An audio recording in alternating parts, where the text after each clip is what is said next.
अस्सलामुअलैकुम नाज़रीन मोहतरम, जैसे कि आप ख़ुद भी जानते हैं कि वादी कश्मीर की अगर हम बात करेंगे, अक्सर व बेशतर जो हमारी यंग जनरेशन है वो खुराफातों में मुलविस पाई जा रही है। लेकिन कहीं ना कहीं ऐसे भी नौजवान बच्चे है हमारी सोसाइटीज़ में जो इस चीज़ पर बहुत ज़्यादा मेहनत करें। जो बच्चे किसी गलत खुराफात में मुलविस है उनको उस चीज़ से बाहर निकालने के लिए हर सू कोशिश कर रहे हैं। नाज़रीन मोहतरम, इसी सिलसिले को आगे बढ़ाते हुए मेरे साथ आज एक ऐसी शख्सियत मौजूद है, साहिल, जो सोपोर से ताल्लुक़ रखते हैं। और कहीं ना कहीं साहिल ने एक बुक लिखी है, पिलर्स ऑफ रेजिलेंस। ये आप वो बुक देख सकते हैं। ये बुक साहिल ने लिखी है। साहिल से हम जानेंगे कि ये जो बुक है इसमें क्या है और इसने कब से स्टार्ट किया है इसको लिखना। मज़ीद हम जानेंगे साहिल से। साहिल, आपका बहुत बहुत शुक्रिया। शुक्रिया सर। साहिल, सबसे पहले मैं आपसे जानना चाहता हूँ कि आपका ताल्लुक़ कहाँ से है? मैं डांगरपुरा, जो पास ही सोपोर के साथ एक विलेज है, मैं वहीं से ताल्लुक़ रखता हूँ। आपकी पढ़ाई के बारे में बात करेंगे पहले। रिसेंटली मैंने 12th क्वालिफ़ाई किया हायर सेकेंडरी स्कूल डांगरपुरा से, और आज मैं नीट की प्रिपरेशन कर रहा हूँ ऑनलाइन मोड से। साहिल, जो आपने बुक लिखी है जी इसके सर। हवाले से बात करेंगे। कब से आपने शुरू किया इस बुक को लिखना?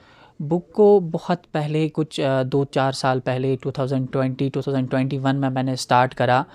एंड कई बार सोचा मैंने कि मैं इसको दुनिया के सामने लाऊं, अपने यंगस्टर्स के सामने लाऊं, लेकिन हर बार, हर नए साल के साथ साथ मैं कुछ चेंज इसमें लाता गया। कुछ चीज़ें मुझे लगी कि जो कि इसमें होनी चाहिए, जो कि कुछ खामियां थी, और अपने उस्ताद किराम से भी मैंने डिस्कस करी। तो बहुत सारी ऐसी चीज़ें थी जो मुझे लगा इनमें कहीं ना कहीं खामी है, और उन्हीं को मैं साल भर साल उन खामियों को भरता गया और नई नई चीज़ें ऐड करता गया। जो ये बुक है इसमें ख़ास क्या है जो आप लोगों के सामने ला रही है किताबी शक्ल में? इस बुक में एक ऐसी चीज़ है कि एक इंसान अपने, जो खुद को एक किसी चीज़ का विक्टिम समझता है, मैं कह सकता हूँ कि एक विक्टिम माइंडसेट से आप एक सर्वाइवर माइंडसेट तक जा सकते हैं जस्ट इस बुक के थ्रू। कि एक विक्टिम हमेशा खुद को पावरलेस फील करता है, खुद को बहुत लो फील करता है। तो उस फीलिंग में आप किसी भी ब्रेकडाउन में कैसे स्टेप वाइज खुद को डेवलप करे, खुद को ग्रो करे, खुद को अवेयर करे। और जो कि बाकी जो टेम्पररी रिलीफ्स हैं, हमारे पास कुछ ऐसे सब्सटेंस हैं जिनको लेना आजकल के यंगस्टर्स बड़ा पसंद करते हैं। उनको लगता है कि ये बड़ी होशियारी का काम है इनको लेना। आपका कहना है कि जो ड्रग ले रहे हैं, बिल्कुल, ऐसे अब्यूजिव सब्सटेंस लेते हैं, ड्रग्स लेते हैं या इंजेक्शंस करते हैं वगैरह, तो उनको लगता है ये बड़ा हिम्मत वाला काम है। इससे 10 लोग हमें कहते हैं कि 10 जो हमारे दोस्त हैं ये कहते हैं ये बड़ा ये चीज़ करता है। तो ये यंगस्टर्स में आजकल बड़ी एक गलत मैसेज दी जा रही है। उनको इस चीज़ से पावरफुल बताया जा रहा है, जो बाकी उनके दोस्त होते हैं जो चाहते हैं कि वो ना आगे बढ़े।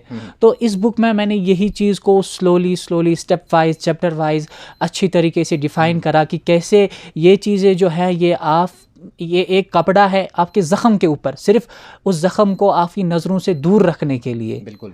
बाकी वो ज़ख़म वहीं पे हैं और वो वक्त के साथ बढ़ता जा रहा है और आपकी नज़रें उस पर नहीं पड़ रही है।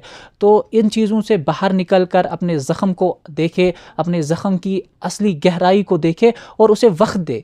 आपका जो हर दर्द है वो आपसे अटेंशन चाहता है और उसमें चेंज चाहता है। चाहता हूँ आपको, जैसे कि आपने बात कही है कि ड्रग के हवाले से। जी सर। मतलब आपने ज़्यादातर इसमें जो बच्चे हैं जो खुराफातों में मुलविस है उन चीज़ों से बाहर निकालने के लिए इस बुक जी को बिल्कुल। मंजर आम पे लाया है।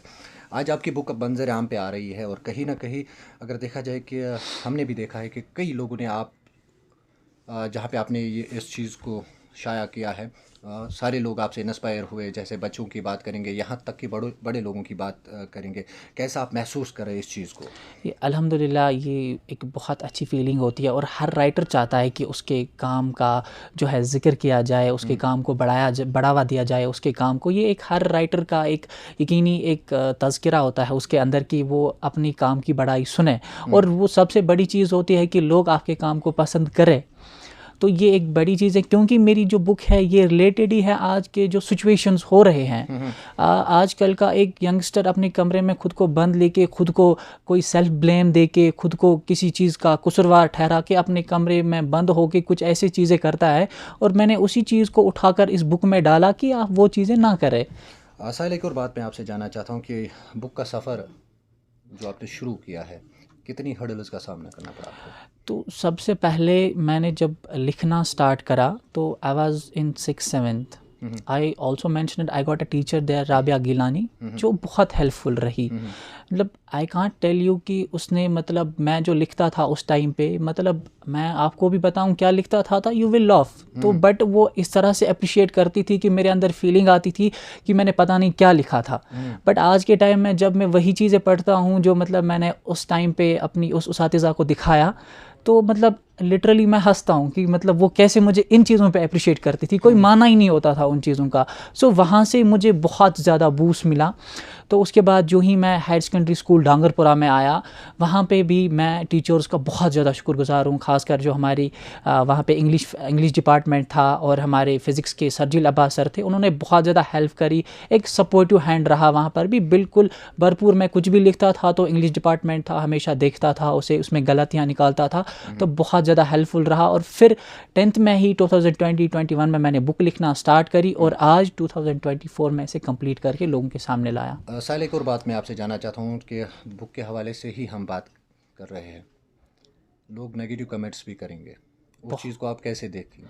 बहुत ज़्यादा, मतलब ऐसा नहीं है कि लोग नहीं कर रहे हैं, लोग ऑलरेडी कर रहे हैं। जिस दिन उस चीज़ को आप कैसे देख रहे हैं? हाँ, तो बिल्कुल मैंने उस चीज़ को एक तरह से साइड कर दिया।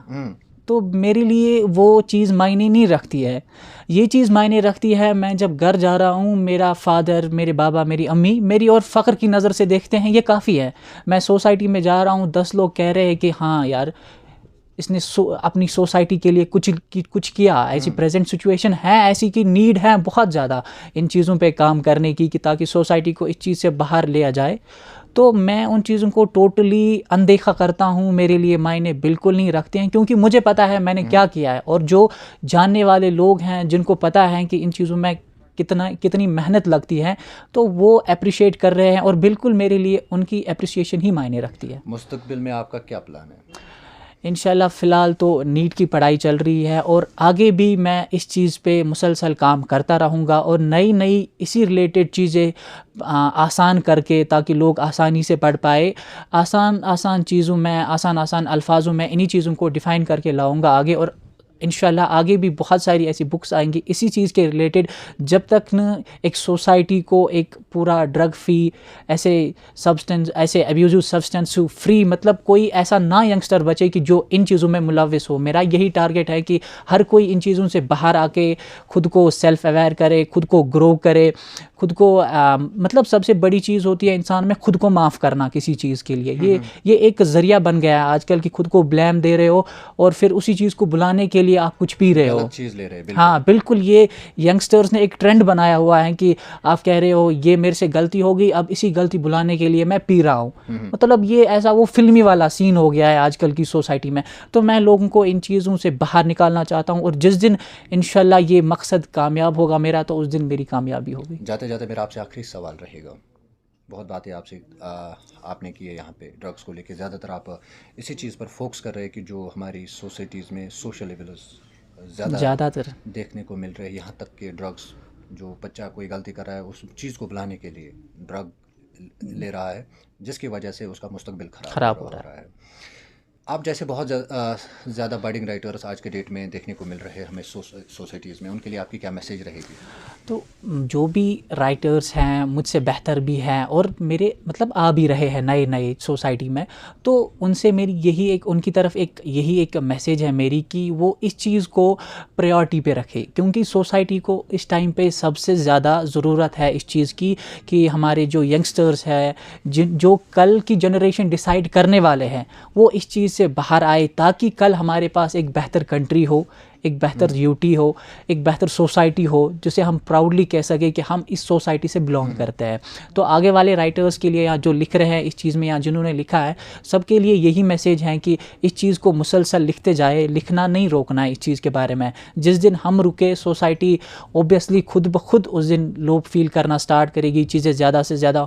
मे बी हमारी बुक से अगर कोई एक ही चेंज होता है, कोई एक भी मायने रखता है सोसाइटी के लिए, तो उनके लिए यही मैसेज है कि आप मेहनत करते रहे इस चीज़ पे और इन चीज़ों को, और सोसाइटी में और भी जो ख़राब चीज़ें हो रही है उनको लोगों के सामने लाए, और साथ साथ उनके सॉल्यूशंस, आपके नज़रिए से जो बनते हैं सॉल्यूशंस, वो भी आप लोगों के सामने लाए। बहुत बहुत शुक्रिया साहिल, आपने हमारे साथ बात की, आपका बहुत बहुत शुक्रिया। बहुत बहुत शुक्रिया सर। तो नाज़रीन मोहतरम, ये थे हमारे साथ साहिल मुश्ताक जो बात कर रहे थे बुक के हवाले से। जैसे कि आपने खुद भी सुना है कि साहिल का यही कहना है कि वादी कश्मीर में जो आज की डेट में हमारे यंगस्टर्स में सोशल एविल्स पाए जा रहे हैं, जैसे कि ड्रग की उन्होंने बात की, ज़्यादातर उन्होंने ड्रग को ही फोकस किया कि अगर कोई बच्चा ड्रग ले रहा है और उस ड्रग को लेके वो काफ़ी हद तक खुद को ख़त्म कर रहा है, उसका ये मानना है कि जो बच्चा गलत कर रहा है उससे कोई गलती हुई होगी तो उस चीज़ को भुलाने के लिए वो ड्रग ले रहा है, लेकिन उसका वो इलाज नहीं है। इलाज क्या है, साहिल ने खुद भी कहा है कि इस बुक में है, जो मैं आपको फिर से एक बार दिखाऊं कि पर्ल्स ऑफ रेजिलेंस ये बुक है। उसमें बहुत सारी बातें लिखी है कि उस चीज़ से हम खुद को कैसे निकाल सकते हैं जो ड्रग में बच्चा मुलविस है। राबिया गिलानी की उन्होंने बात की। राबिया गिलानी इनकी जो है उस्ताद मोहतरम रही है, उनसे भी हम जानेंगे कि कितना राबिया जी को इस पर मेहनत करनी पड़ी। मज़ीद हम जानेंगे राबिया जी से। तो नाज़रीन मोहतरम, मेरे साथ बात करने के लिए मौजूद है राबिया गिलानी, इनसे हम जानेंगे साहिल के हवाले से। बहुत बहुत शुक्रिया। शुक्रिया सर। राबिया जी, सबसे पहला मेरा सवाल है आपसे, आप कहाँ से? मैं बांडीपुरा से ताल्लुक़ है मेरा। राबिया जी, बांदीपुरा से आपका ताल्लुक़ है। साहिल ने एक बुक हाल ही में जो मंजर आम पे लाई है, इसके हवाले से तफसीलन बता दीजिए। साहिल ने एक बुक लाई है पर्ल्स ऑफ रेजिलियंस, जिसके बारे में उन्होंने बाखूबी अभी बताया कि वो ड्रग्स के रिलेटेड है और कैसे कूप अप करें, अंडरस्टैंड करें पेन को और फिर उसको कैसे कूप अप करें। ये एक बहुत अच्छा रीड अप होगा हमारे रीडर्स के लिए, क़ारीन के लिए एक बहुत अच्छी किताब साबित होगी, ये मुझे यकीन है। और जहाँ तक मेरा और साहिल का ताल्लुक़ है, तो साहिल मेरे स्टूडेंट रहे हैं 6th-7th क्लास में, और टिल दैट टाइम वो कुछ लिखा करते थे, कुछ अल्फाज होते थे, हमेशा वो मुझे दिखाते थे। और जब वो मुझे वो अल्फाज दिखाते थे तो I always use to appreciate him कि आप लिखते जाओ, इंशाल्लाह one day you will be a good writer. लेकिन इतनी ज़्यादा तवक्को मुझे नहीं थी टू बी ऑनेस्ट कि वो इतना इसको सीरियसली लेंगे और इतना अच्छा करेंगे। तो आज ये बड़ा प्राउड फीलिंग होता है कि आपके लिए आपका स्टूडेंट जो है वो आपसे आगे निकल गया है, क्योंकि टू बी ऑनेस्ट अभी तक तो मैं उस लेवल पे ही नहीं आई जहाँ पर साहिल आज काम कर रहा है। तो बहुत खुशी भी होती है महसूस कि कहते हैं ना, एक टीचर जो है, पेरेंट्स के बाद एक टीचर आपके ऑनेस्टली वो खुशी महसूस कर सकता है। और आज मैं उस लेवल पे हूँ कि मैं वो महसूस कर सकती हूँ कि माशाल्लाह साहिल ने बहुत अच्छा काम किया और अल्लाह पाक उसको और भी तरक्कियों से नवाजे इंशाल्लाह। राबिया जी, एक और सवाल मैं आपसे कर रहा हूँ कि आज हर कोई खुद को बिज़ी बोल रहा है, टाइम किसी के पास नहीं है। बिल्कुल। तो साहिल को इतना टाइम आपने दिया है, सिखाया। सर एक चीज़ है कि आप मेरे ख़्याल में आप जिस भी ताल्लुक़ को निभाना चाहते हैं, कोई भी रिश्ता हो, कोई भी ताल्लुक़ हो, अगर आप उसको निभाना चाहते हैं तो आप उसको बाखूबी वक्त देते हैं। तो वैसा ही कुछ मेरा और साहिल का रहा कि हम थे बिज़ी, वो अपनी लाइफ में, मैं अपनी लाइफ में, लेकिन कहीं ना कहीं हम वो वक्त मैनेज करते रहे। तो अभी भी हम फ़ोन कॉल्स वगैरह पे रहते थे, एक दूसरे से कनेक्टेड। तो दैट वाज व्हाट कि अगर आप चाहते हैं किसी राब्ते को रखना तो वो रख सकते हैं। एक और ज़िमनी सवाल आपसे करना चाहता हूँ मैम, आपका सोशल मीडिया अकाउंट्स हम देखते हैं, अक्सर वो बेशतर आप लिखती ही रहती है, उसके हवाले से बता दीजिए। जी सर, मैं एक नज़्म गो शायरा हूँ और वही लिखती हूँ। अभी कुछ अफ़साने भी ट्राई करी और कुछ कहानियाँ बच्चों के लिए। तो अभी तक ऐसा मेरा कुछ पब्लिशिंग नहीं हुई है, अभी तक मैंने कुछ पब्लिश नहीं किया है। तो अलबत्ता थोड़ा बहुत लिखना विखना चलता रहता है। राबिया जी, बहुत बातें आपसे जानी है कि साहिल को लेके, या आपने खुद के बारे में भी बात कही है। देखा जाए कि जो हमारी यंग बच्चियाँ है जो आपकी तरह लिखना चाहती है, आपकी तरह बनना चाहती है, उनके आप अब एक इवेंट में थे, मतलब आपने एक नज़्म वहाँ पे सुनाई है, बच्चे बहुत ज़्यादा उसको अप्रिशिएट कर रहे हैं इस चीज़ को लेकर।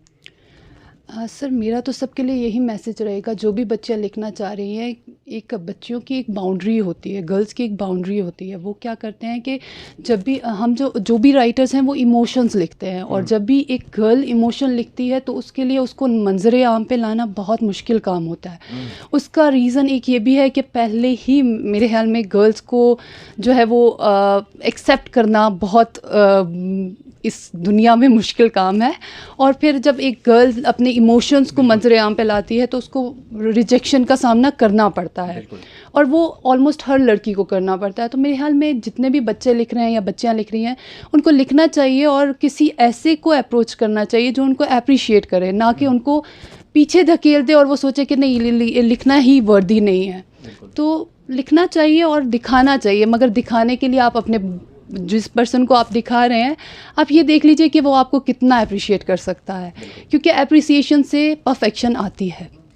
जाते जाते मेरा आपसे आखिरी सवाल रहेगा राबिया जी। जी सर। जिस तरह आपने साहिल को संभाला है इस फील्ड में राइटिंग को लेके ही, जैसे कि इसने खुद एक बुक लिखी है जिसमें आप उसकी उस्ताद मोहतरमा रही है, बहुत ज़्यादा क्रेडिट साहिल ने आपको दिया है और बनता भी है, क्योंकि एक उस्ताद के बगैर एक शागिर्द कुछ होता ही नहीं है।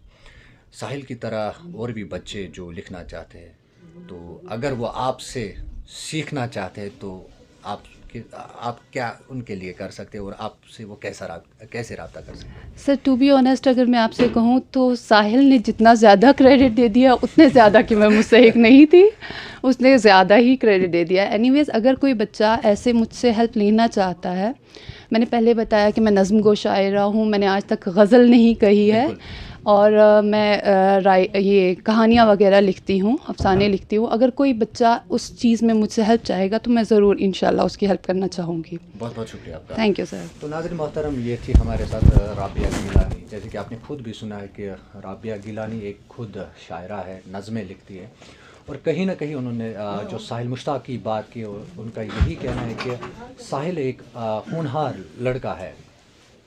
साहिल जैसे कि आपने खुद भी सुना है कि साहिल ने भी कहा कि ड्रग अब्यूज़ को लेके या दीगर खुराफातों को लेके ये लोग उस पर काम करें। हमें भी चाहिए एकजुट होकर जो सोशल एब्यूज़ होते हैं सोसाइटीज़ में, ड्रग अब्यूज़ होता है, उसको जड़ से उखाड़ना चाहिए, क्योंकि अगर इस चीज़ को लेके हमने चुप्पी साधी तो वक्त दूर नहीं है जब हमारी जनरेशन ख़त्म होगी। बहुत बहुत शुक्रिया।